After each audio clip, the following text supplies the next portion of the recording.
या झणझणीत आणि तर्रीदार आगरी मटनची रेसिपी तुमच्यासाठी। भांड्यामध्ये 2 चमचे तेल तापून घेतले, 2 तेजपत्ते घालून घेतोय, 4 मीडियम साईजचे कांदे उभे उभे चिरून घेतले ते ऍड करतोय। कांदा परतून झाल्यावर थोडीशी हळद, 2 मोठे चमचे आगरी मसाला छान परतून घ्यायचा आहे।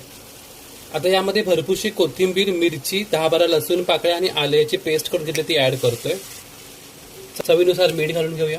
अर्धा किलो मटण घालून घेतोय।